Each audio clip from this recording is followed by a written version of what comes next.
There is someone in your life right now who has something to tell you.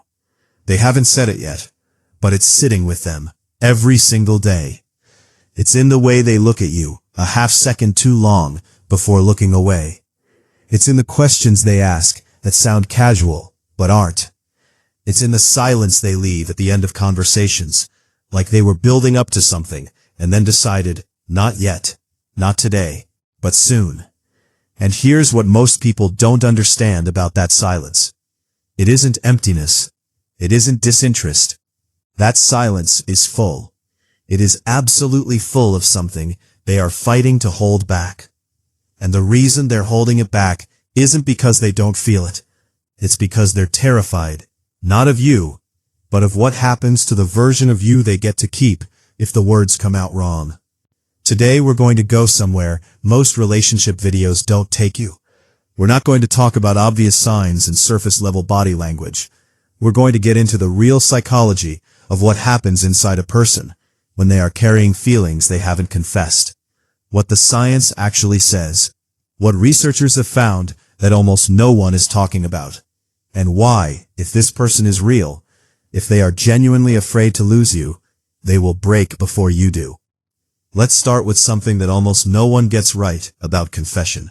Most people believe that someone confesses their feelings when they finally feel ready, when the moment is perfect, when they've built up enough courage. That's the story we tell ourselves. But that is not what the research shows. What actually triggers a confession, what actually pushes someone from silence into vulnerability, is not readiness. It's threat. It is the perception that the window is closing. Think about that. People don't confess when they feel safe. They confess when they feel the possibility slipping. A perceived rival appears. You mention a new person in your life. You start seeming busier. You go quiet for a few days without explaining why. Suddenly the calculation changes. Suddenly, the cost of silence is no longer manageable. And something that has been held back for weeks, months, sometimes years, begins to move toward the surface. This is called the scarcity response in psychology, and it is one of the most powerful forces in human emotion. The brain does not fully register what it has until it begins to sense it could disappear. And for someone who is quietly, privately, deeply attached to you, any signal that you might become unavailable rewrites every calculation they've been making about when to speak. But here's what makes this even more layered. There's a phenomenon researchers call the regret asymmetry effect. And it explains something profound about why people eventually confess, even when they've spent months talking themselves out of it. The asymmetry is this. People fear the regret of not acting more than they fear the pain of rejection, but only after a certain threshold has been crossed. Only once the attachment has reached a depth where silence itself becomes a source of suffering. Below that threshold, people stay quiet to protect themselves. Self-preservation wins. But above it, once they have mentally and emotionally claimed you as important, once you have become someone they can't easily replace, self-protection loses to loss prevention. Every single time. This is not poetic. This is documented psychology. And it means that the depth of someone's silence is often a direct reflection of the depth of their feeling. Now here's something that will completely shift how you see the person you're thinking about right now. Long before any words are spoken, long before they work up the nerve to say anything to you, they have already had the conversation hundreds of times. Not out loud, inside their own head. And this is not just an expression, this is neurological. Brain imaging studies show heavy activation in the prefrontal cortex during what researchers call anticipatory social rehearsal. People mentally run through high-stakes conversations over and over again, testing outcomes, preparing responses, managing their own anxiety. When someone is preparing to confess feelings, this rehearsal can go on for weeks. They have imagined your face. They have imagined what you might say. They have imagined the version where it goes perfectly and the version where it falls apart. They have felt the full weight of both outcomes, alone, in silence, while acting completely normal around you. So when they finally speak, understand this. You are not hearing something new. You are hearing the last draft of something that has been written and rewritten inside a mind that couldn't stop thinking about you. Now let's talk about the behavioral signs, but not the ones everyone covers. Let's talk about the ones that people miss entirely, because they don't look like what we expect love signals to look like. One of the most telling signs that someone is approaching confession is a very specific kind of question. They start asking about your future.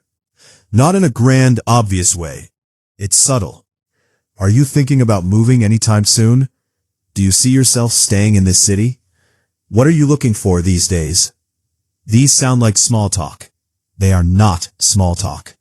They are someone quietly mapping your timeline against their own, checking to see if there is space for them in your future before they risk stepping into it uninvited. They are not asking because they're curious about your real estate preferences. They are asking because they are trying to calculate their odds. They are trying to figure out whether the window they're standing outside is still open, or whether they're already too late. And then there's something even quieter than that. Watch how often they bring up the past, shared memories, old moments, things that happened between the two of you that you might have half forgotten. When someone is building toward confession, they often become unusually nostalgic, not because they're living in the past, but because they are using the past as an emotional bridge. They are reminding you, and themselves, of what already exists between you, what has already been built. They are laying groundwork without you ever realizing construction has begun. This is connected to something else. When someone is preparing to be vulnerable, they shift from mirroring your present to mirroring your future. There's a difference. Present mirroring looks like matching your energy, laughing at your jokes, being interested in what you're interested in right now. Future mirroring is different. It sounds like, "You'd love this restaurant. I keep meaning to take you there someday." Or when we eventually do that trip you mentioned we should. They are inserting themselves into a version of your life that doesn't exist yet. That is not accidental. That is someone who has already decided, internally, that they want to be there. Here is something that research has found which almost no one talks about in this space. It's called the Zeigarnik effect, and it was originally studied in the context of memory. Specifically, why the brain remembers unfinished tasks better than completed ones. But it applies directly to unexpressed emotion. When feelings are left uncommunicated, the brain treats them like an open loop, an unresolved task, and it keeps returning to them, keeps processing them, keeps pulling them back to the surface, because the brain cannot file away what hasn't been completed. What this means for the person carrying feelings for you is this: they are not choosing to think about you constantly. Their brain is doing it automatically.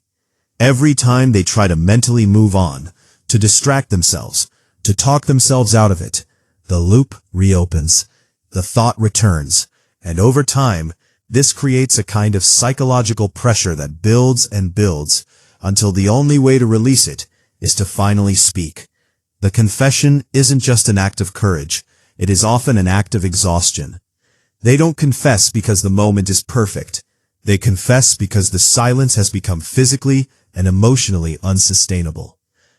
Now I want to talk about something that changes everything, and it involves the concept of loss, but not in the way you might expect. There is a specific kind of fear that operates completely differently from jealousy. Jealousy is about someone taking what's yours. What we're talking about here is something deeper. It's exclusion fear, the fear of being left behind.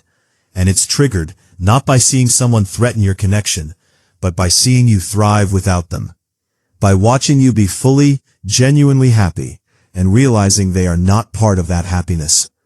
This is why, for someone secretly attached to you, seeing you light up in your own life, your achievements, your joy, your independence, doesn't push them away. It pulls them closer. It creates urgency. Because the whisper that starts playing in their mind isn't, "She's out of my league," or "He doesn't need me." It's something quieter and more devastating. It says, "They're going to be fine without me," and they can't let that settle. They can't let you become someone who got away before they ever tried. And here's the thing about their attachment style, because this matters more than most people realize. How someone confesses reveals everything about how they love. If they have an anxious attachment style, the confession will come out impulsively, often in the middle of conflict, when the fear of losing you has overwhelmed their ability to contain themselves. If they lean avoidant, you might never hear the words directly. Their confession looks like showing up every time you need someone, like being the most reliable person in your life, without ever naming what that means. Like choosing you through action, while never quite being able to choose you out loud. And if they are secure, they will pick their moment. They will find a quiet space, and they will tell you plainly. But even they waited. Even they rehearsed it. Even they had a moment where they weren't sure they could say it. What this means for you is important. Not every confession sounds like a confession. Some of them look like a text at 2 a.m, asking if you're okay. Some of them look like a person who remembers every single thing you've ever told them about yourself. Some of them look like someone who never misses your birthday, who shows up when things go wrong, who would rearrange their entire day without being asked, and without expecting a thank you. They are confessing in the language they know, whether or not it has words. Now let's talk about something that almost nobody discusses, and it involves what happens inside their world before the confession reaches you. In most cases, the person who is about to confess to you has already confessed to someone else first. A best friend, a sibling, a journal at the bottom of a drawer. Confession is almost never rehearsed in silence. It is rehearsed in safe environments first. Places where the emotional risk is low, where they can say the words out loud and hear how they sound without it changing anything between you. This is why sometimes you find out from a mutual friend that someone likes you before they've said a word to your face. You didn't catch them. They weren't careless. They were practicing. And when you hear it from someone else, understand what that means. The actual confession to you is usually days, sometimes hours away. This connects to something profound about the person who says, "I don't want to ruin what we have." Because here is the counterintuitive truth. That statement, which sounds like a closing door, is almost always said by the person who is closest to confessing. It is not a reason they've decided to stay silent forever. It is a last defense. It is the mind's final attempt to rationalize continued silence before the heart overrides it. Studies on emotional suppression consistently show that articulating the reason for staying quiet, saying it out loud, often marks the beginning of the end of that silence. The moment someone says, "I don't want to ruin things," they have already admitted, out loud, that there is something to ruin. Which means they have already told you more than they intended to. There's one more thing I want to leave you with, and it's the most important thing in this entire video. The person who is afraid to lose you is not afraid because they are weak. They are afraid because you mean something. Because you represent something to them that they do not want to gamble with carelessly. Their silence is not indifference dressed up as mystery. Their silence is protection. Protection of something they have decided, privately, is worth protecting. And every day that they carry this without saying it, they are making a choice to keep you exactly as you are in their life, rather than risk changing the shape of what you are to each other. But protection has limits. Silence has a breaking point. And the closer they get to it, the more they rehearse, the more they test the water, the more they mirror your future, the more they confess to everyone but you, the more inevitable the moment becomes. Not because they've suddenly become brave, because they've finally done the math. And the math has come out the same way every time. Losing you quietly is worse than risking you out loud. That is why they will confess first, not because they have nothing to lose, because they have too much.